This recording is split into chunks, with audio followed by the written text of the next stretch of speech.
Hello दोस्तों अगर आप मैट्रिक की तैयारी कर रहे हैं और 2023 में आप एग्जाम देने वाले हैं फाइनल का, तो उसमें संस्कृत एक ऐसा विषय है जिसमें आप अधिक स्कोर कर सकते हैं, मतलब कि ज़्यादा अंक प्राप्त कर सकते हैं।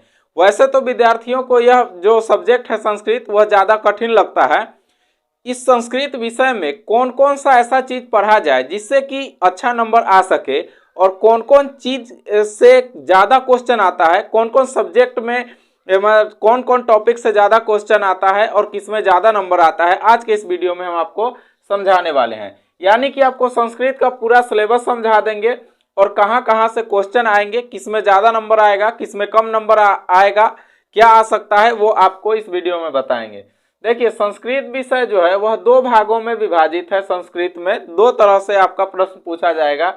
एक व्याकरण से, जिसको कि आप सहचर भी कहते हैं, संस्कृत सहचर, यानी कि व्याकरण से 50 नंबर का, और लगभग किताब से भी आपका 50 नंबर का। वैसे देखा जाए तो किताब से कम क्वेश्चन ही आते हैं, ज़्यादातर आपको व्याकरण से ही पूछा जाता है। तो ये दो तरह का, दो चीज़ों से आपका क्वेश्चन पूछा जाएगा। एक होता है ऑब्जेक्टिव क्वेश्चन, जो 1 नंबर वाले क्वेश्चन होते हैं, उसमें 100 क्वेश्चन आपको मिलेगा जिसमें आपको 50 का उत्तर देना होगा। और सब्जेक्टिव जो क्वेश्चन होगा वो कई तरह से सब्जेक्टिव क्वेश्चन होते हैं, तो उसमें आपको लिखने वाला क्वेश्चन जिसको बोला जाता है उसमें आपको 50 अंक मिलता है। अब ऑब्जेक्टिव क्वेश्चन जो है, ऑब्जेक्टिव क्वेश्चन में भी दो प्रकार का भाग होता है। ऑब्जेक्टिव में भी दो तरह का, जैसे कि ऑब्जेक्टिव पहले जो पूछा जाता था ऑब्जेक्टिव क्वेश्चन, वह सिर्फ संस्कृत में पूछा जाता था, हिंदी उसमें नहीं रहता था। लेकिन अब जो है वह आपके किताब के अंदर से पूछा जाता है, हिंदी में पूछा जाता है। जैसे पटना का पुराना नाम क्या था, व्याकपति कथा में का भी पाठ में पूछा जाएगा, तो या अन्य जो भी शास्त्रकारा पाठ से पूछा जाएगा। तो ये सारा चीज है। तो ऑब्जेक्टिव में भी दो तरह से क्वेश्चन पूछा जाएगा, एक हिंदी में पूछा जाएगा और एक संस्कृत में पूछा जाएगा। यानी कि विषय संस्कृत ही है लेकिन उसमें हिंदी में पूछा जाएगा, वही संस्कृत के अनुवाद करके जो आप पढ़े हैं या कहीं भी आप पढ़े होंगे, तो उसमें हिंदी के अनुसार पूछा जाएगा। और कुछ ऐसे क्वेश्चन होंगे जिनका उत्तर आपको संस्कृत में देना है, और आपके मॉडल पेपर, गेस्ट पेपर में या क्वेश्चन आंसर अगर विद्यालय में लिखवाया गया है तो संस्कृत में क्वेश्चन आंसर एक एक लाइन का रहता है। अब क्वेश्चन आंसर को सिर्फ टिक लगा दिया जाता है, यानी कि आपको भरना पड़ेगा। तो ऑब्जेक्टिव दो तरह का होता है। इसमें किस तरह से सब्जेक्टिव पूछा जाएगा, सो देखिए, गद्यांश आते हैं 13 नंबर के, यानी जो गद्यांश होते हैं, गद्यांश जो होता है सो 13 अंकों का होता है। पत्र लेखन यानी कि पत्र लिखना 8 नंबर का आता है, जो कि हम पहले भी इस चैनल पर डाल चुके हैं। पत्र कैसे लिखा जाएगा संस्कृत, वह 8 अंकों का आपका पूछा जाएगा।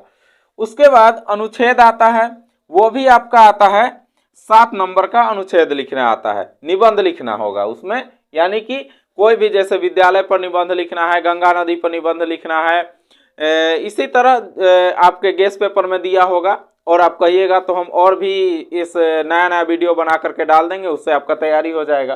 तो अनुच्छेद आपका 7 नंबर का आता है। उसके बाद अनुवाद आपका 6 नंबर का आता है। अनुवाद 6 नंबर, यानी संस्कृत में अनुवाद करने वाला आता है। जैसे हिंदी में मेरा देश भारत है, इस तरह से गंगा हिमालय से निकलती है, इसका संस्कृत बनाना है।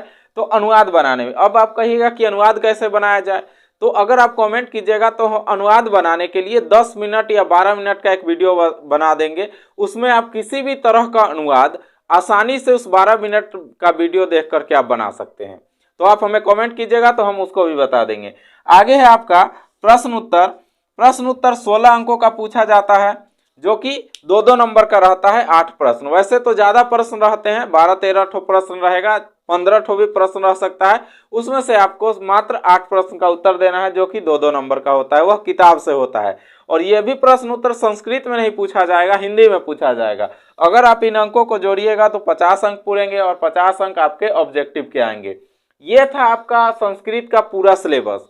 और आप चाहते हैं कि संस्कृत में कहाँ कहाँ से 1 नंबरिया आता है, 1 नंबर वाले क्वेश्चन आते हैं, और कहाँ कहाँ से 2 नंबर वाले क्वेश्चन किस किस चैप्टर से अधिक आता है। अगर आप ये जानने के लिए उत्सुक हैं और जानना चाहते हैं तो इस चैनल को सब्सक्राइब कर लीजिए, क्योंकि इस पर नए वीडियो आने वाली है, संस्कृत के ऊपर भी और मैथ के ऊपर भी। तो दोस्तों, कैसा लगा ये वीडियो हमें कमेंट बॉक्स में बताइएगा। दूसरों दोस्तों के साथ भी शेयर जरूर कीजिएगा, ताकि उनसे भी उन लोगों को भी ये वीडियो से लाभ मिल सके और वे एक स्ट्रेटजी बना सके कि किस तरह से हमको संस्कृत की तैयारी करनी है। तो मिलता है फिर से एक नेक्स्ट वीडियो में, तब तक के लिए अपने अभिषेक सर को दीजिए इजाजत।